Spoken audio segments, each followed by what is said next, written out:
The best time of the year. Hello, everyone. Happy Monday after Selection Sunday. Shay Cornett here with you. Doggy on a Monday. Give me some. Don't leave me hanging. You got it. Hello, Stephen A. Smith. Good morning to you. And Seth Coach Good morning, everybody. in the house, too. Good morning. Coach, how you doing over there? You're still in Nashville, huh? Any better, I couldn't stand it, except there's a little kind of funky weather around here that I'm not sure I might be living in Nashville this week. I think everyone's dealing with the funky weather across the nation today. Look, an exhilarating conference tournament weekend. My goodness, was it a lot of fun. Duke came out as the #1 overall seed. The Blue Devils won the ACC tournament for the second year in a row and did it down their top two players. No Caleb Foster, no Pat Ngungba, but the Blue Devils were rewarded with arguably the toughest region in the tournament. Congratulations. The East region stacked. It features 5 of the 7 programs with at least 70 official wins in NCAA tournament history. This region also features 6 of the 15 programs to win multiple national championships. So if you look down the line, this one is tough. But who should be more frustrated with this draw? Is it Duke or is it St. John's? And I could go on down the line. Is it Michigan State? Who should be the most frustrated? Coach, what do you think? I think it should be Duke. I mean, that's a gauntlet of tradition-rich programs. You're the overall #1 seed. And what do you get for that? You get UCLA, UConn, Michigan State, Louisville, Kansas, and St. John's. Are you kidding me? I mean, like on any given night, you got Hall of Fame coaches, tradition-rich programs, and really good basketball teams. Look, every bracket and every region has good teams. But this region right here is absolutely top-heavy. So to me, it's Duke, because like St. John's, you're a 5 seed, that's fine. If you were a 4 seed, you'd be in California. But you're a 5 seed, you're going to be in Philadelphia, which is great for your fan base, and it's great for your program, and gives you a greater chance to be successful. So to me, I'm Duke. Well, I know I got a tough road no matter what bracket I'm in, but to me, Duke has a tougher road ahead. Well, Coach Greenberg, could you do me a favor, please? Could we stop whining? Could we wait about an hour before we start whining about Duke? I mean, my God, what do you want? We want to put a diaper and a bib on them too? Can we stop that? I mean, the reality of the situation is, I don't blame anybody for saying that they should have certainly had a weaker road, because Arizona seems to me like they're treated like the #1 overall seed. I'm just looking at Arizona right now. #2 Purdue, #3 Gonzaga, #4 Arkansas, #5 Wisconsin. There's problems with the 2, 3, 4, and 5 seeds. So Arizona, you can make an argument that isn't, considering the way you looked in the conference tournament, considering the way you beat UConn, which is considered one of the top 5 or 6 teams in the nation, and that's what you get. I got a problem with that. To me, that's where are you going to put them, Stephen A? Right, where are you going to put them? Where should they be? A 2, a 3? I'm not saying I'm not going that high. I'm not going that high. But what I'm saying is, when you think about the road to prosperity, want to be in California? Obviously. Well, hell yeah. Why not? Why not? I wouldn't mind that. I guess what I'm trying to say to you about it is this. You'd be in a front row seat. Excuse me. Did I interrupt you? Hold on, Coach Genius. Let me tell you something right now. I get where you're coming from, but my point to you is that in the end, we've been raving about Duke all day long. If they're those dudes, they should be all right. If you St. John's, you should have a better shot, because I don't even have them getting to the Sweet 16 now because of the bracket they're in. That's my point. They also won the regular season championship and the postseason tournament. And they didn't beat Connecticut on Saturday night on national television on 6 o'clock. They destroyed them. The game was not competitive. They were 10-0 before you even blinked. Agreed. And St. John's got the best coach in college basketball in Pitino. Not only that, they send him out to San Diego against that Northern Iowa team, which is a pain in the neck that has very difficult pace, 363rd with the pace, and then they got to play Kansas, so they're going to play 2 road games. And they're the only, because there's no St. John's fans going out to San Diego. And remember, they are the only team that starts in the East, goes west, and then has to come back east. UCLA is coming east, but they stay here because they're going to play in Washington. St. John's got to go to San Diego and then come all the way back east to play Duke if they win the 2 games. And I'm sorry, Virginia's a 3 seed and St. John's is a 5 seed. If you put St. John's and Virginia up, they played right now, right this second, you think that St. John's is not going to be a favorite in that game? Go ask. They'd be a 5, 6-point favorite. Virginia beat nobody.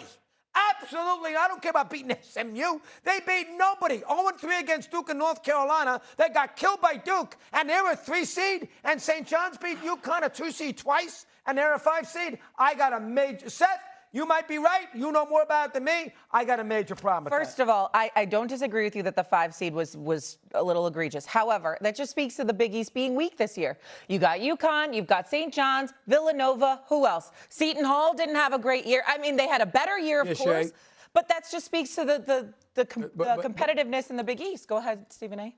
Yeah, we understand that. We understand that, and it would be a more valid point if there was a bunch of teams in from the Big East. But what we're really talking about is what we saw St. John's do, not just through the regular season and the tournament, but what they did against UConn. And Rick Pitino is just reminding you why he's so phenomenal as a coach. You know what? When you think about, Coach talks about stuff like this all the time because he finds a feel-good story wherever he can in college basketball. Nobody's better at finding a feel-good story than Seth Greenberg. There's just nobody better, all right? You got character. You're pristine with your character. Seth Greenberg's going to go out there. He's going to put it on front. You let everybody know that's a good guy. And let me tell you something about a great coach like Rick Pitino. You want me to tell you what greatness is? When you get your ass kicked thoroughly and then turn around in the next meeting and you whip that team's ass.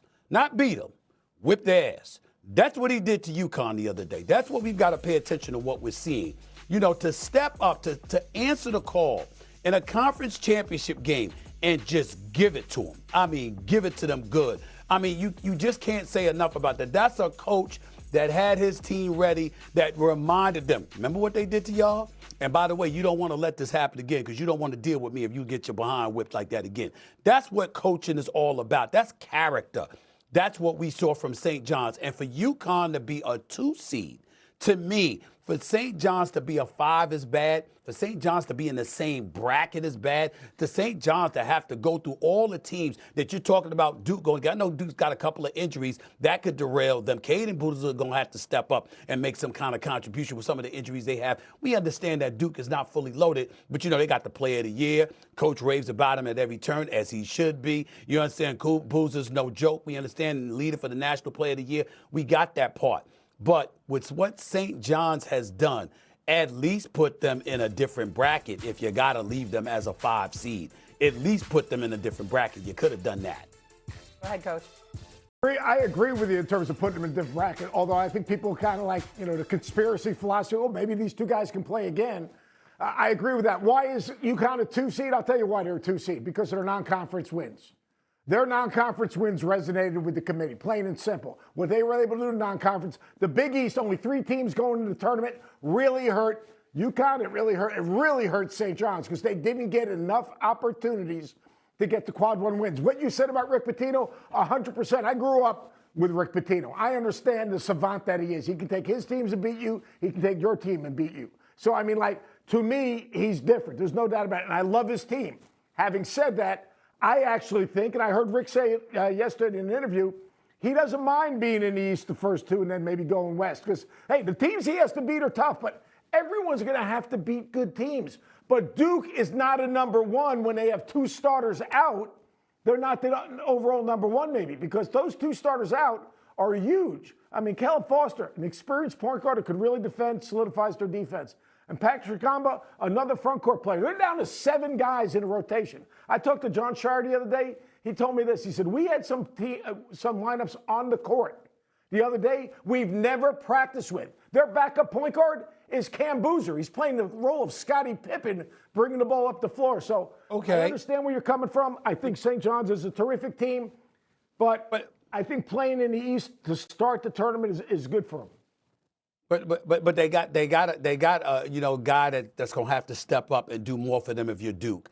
Isaiah Evans. The brother is averaging 14 and a half a game. Yes. He's not a scrub. He's capable of doing some things for you. And so all I'm saying to you is this again. I'm not trying to act like Duke has an easy road, that they deserved the hard path that they've gotten. But what I'm saying is the question is about what's more egregious, what's more frustrating. And it's St. John's, because you got them as a 5 going through the same bracket, and they'll probably have to run into Duke before the Sweet 16. That's what I'm saying. You're looking at a team like St. John's, considering what they did to the number 2 seed in UConn, not just once, but twice. You want to put them in a better position to have a deeper run. That would be good for the tournament, and I think that they got screwed over. I think the problem, and Seth can answer this, I think the problem that we have with these committees and in all sports, it's all about data. It's all about metrics. It's all about these, you can't quantify them, but it's all about this, well, they did this against quad ones. They play this, they do that. How about going with your eye test? How about watching the games with your eyes? As a sports fan, say, you know what, geez, I don't want to play St. John's. I'm telling you right now, they destroyed Connecticut, and they beat him twice. And he's a great coach. They got a lot of guys who are physical, plus a lot of those losses they had early in the year. They had a lot of NIL guys. Takes a team a while to gel. Right now, I don't want to deal with them. And I think sometimes it's a problem. You guys, hold on.